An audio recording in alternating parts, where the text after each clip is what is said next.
Hi, I'm Megan Tillery, and I'm Assistant Professor of Biology at Patrick Henry Community College. I currently teach anatomy, physiology, microbiology, general biology, and Math 3. I've used cooperative learning in many activities, and the activity that you will be seeing is looking at cell structure and cell organization. You can use this particular activity in general biology, microbiology, as well as anatomy and physiology. It also can be changed to different things. This is actually anatomy and physiology class I used, so I looked at animal cells and look at organelles in that particular cell. But you can actually change it to look at plant cells if you're using it for biology, general biology, or in microbiology you can look at cellular structures in bacteria cells, or protists, or any alternative to that. This activity actually works really well. Most students learn about cell organelles in 5th grade and then 7th grade and 10th grade, so hopefully by the community college level that they have a base understanding of these particular organelles.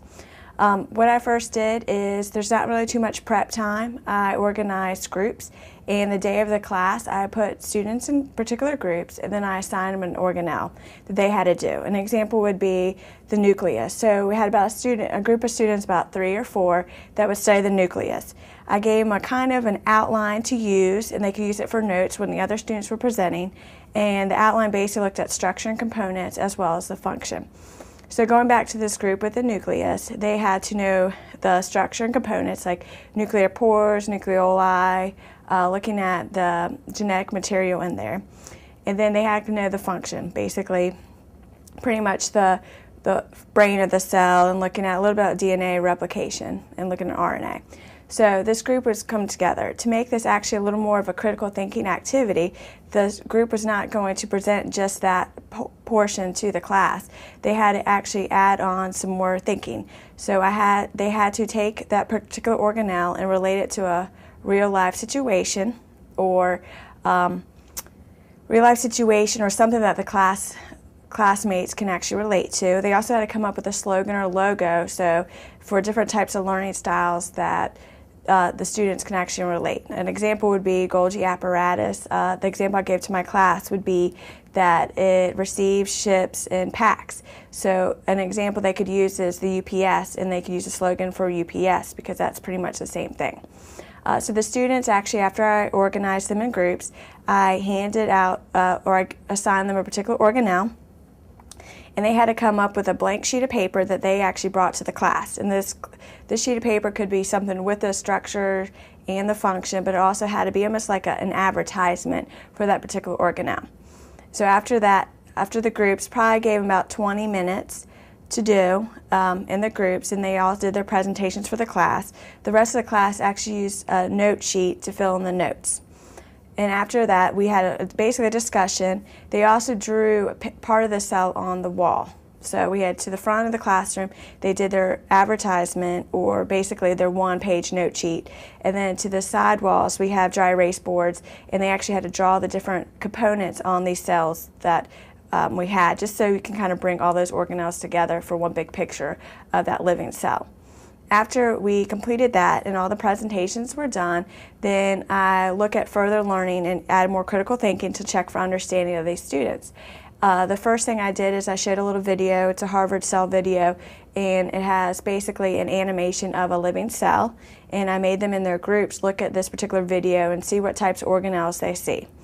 After that, I could switch up the groups, or I can keep in the same groups. I actually have case studies that pertain to cell organelles and looking at their function.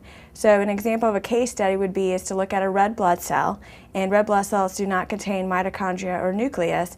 So basically you would have to know the function of the nucleus and the mitochondria, and then kind of look at the cell, or this would be for anatomy and physiology, why wouldn't a red blood cell, knowing the function of a red blood cell, why wouldn't it have a nucleus and a mitochondria?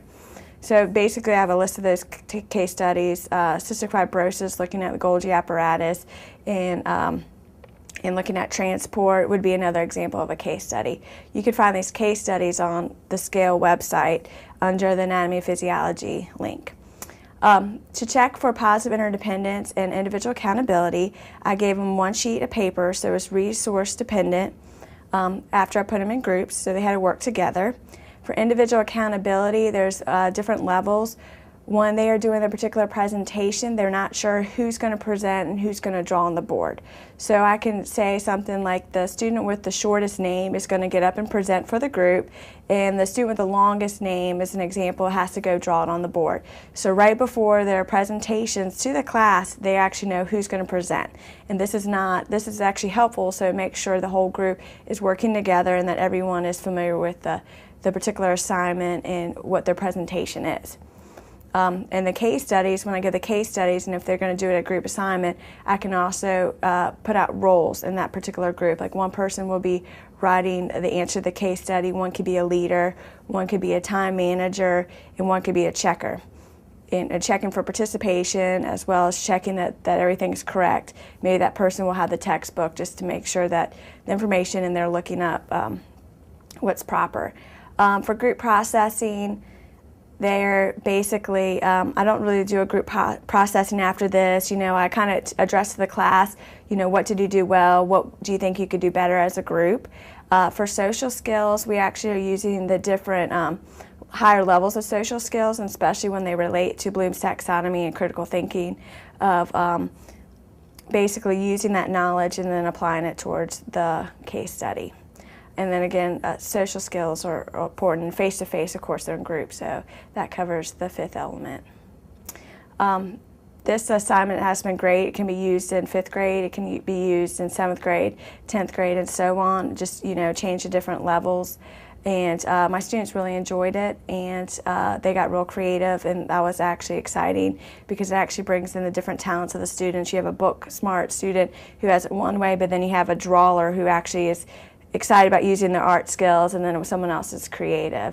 So I think this activity is great for all levels, and it actually increased learning. Another individual accountability for this particular activity is that they will be seeing this again on their first exam of the semester, so then I can actually look at the levels of understanding through multiple choice questions as well as short answer to know if they understand all the structure and functions of all the organelles.